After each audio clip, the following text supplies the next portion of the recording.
All right, Psalm 72, let's call this one For He. In this psalm, it sounds like it might be for Solomon, even though in the ESV it's going to be titled of Solomon. Because of the close where it's going to say this is going to conclude the prayers of David, it's going to seem like it might be a prayer of David for his son Solomon in this psalm that begins in verse 1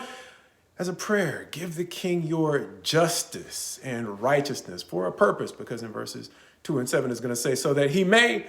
judge with righteousness, defend the cause of the poor, and deliver the needy, crushing the head of those who would oppress. And it's not literally going to say so that, but it's going to say, and in his days may the righteous flourish, as it goes on in verses 8 through 11 to offer another prayer to allow him to have dominion from sea to sea, to have even the desert tribes bow, that his enemies lick the dust, and that all kings bow to him as all nations serve him. As it's going to go on to say in verses 12 through 14, for he, thus the title, purpose statement, for he delivers the needy. He has pity on those who are weak, and he redeems their lives, making a point of noting that even though they might not matter to everyone, to this king, he wants their blood to be precious. As he is going to go on in verses 15 through 17 to offer up a prayer that may sound similar to a phrase we have heard before, long live the king, except the prayer is going to be long may he live, and not just live, but may prayers be offered up for him continually, blessings all day. So he's going to go on to say, may he have abundance, partially because why? He's sharing that abundance and making sure those who are in need are looked out for and taken care of. But he's going to go on to say, the people, may they be blessed in him. And then likewise, may all nations call him blessed. This is going to go on in verses 18 and 19 to say, God is blessed. And not only is God blessed, may the whole earth be filled with what God is trying to accomplish, the glory that he is trying to bring to everyone. As verse 20 is going to conclude by saying, as we mentioned before, the prayers of David have ended.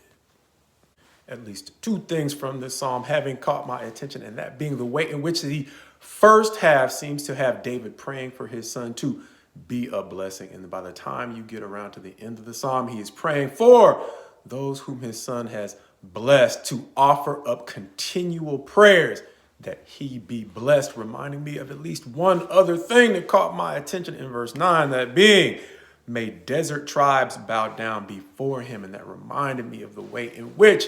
I had a chance to spend some time in Mozambique, a country that had experienced civil war about 20 years before, back in the 90s. And when I was there, I got to see the difference between the cities that were still burnt out and recovering and the villages that seemed to have had that kind of turmoil pass them by. And that reminded me that even in a nation where one person may rule, their authority may not look the same in the countryside as it does in the cities. But here we're having a prayer that's being offered up for a king who is bringing a degree of righteousness that would have God endorse his rule, not just over the entire country, but in the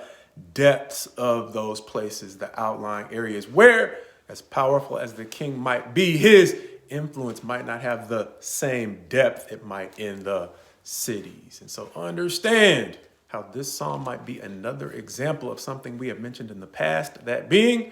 attention to detail, understanding that the way in which Solomon looks out for those who God cares for, but others might easily overlook, might provoke God to look out for parts of Solomon's kingdom that he simply can't shore up on his own, understanding that he is a king in one place at one time, but he's ruling over a large territory. And so God has the ability to add a depth to his rule that Solomon can't create on his own, reminding me of the way in which the Queen of Sheba visited Solomon's kingdom and seemed to observe that even his servants seemed to be doing unusually well. And so my prayer for you is my prayer for me, that we have the kind of uncommon attention to the details of what God is asking us to do that would provoke God to likewise add a depth to our lives that would strengthen the details we'd otherwise be spread too thin trying to manage on our own.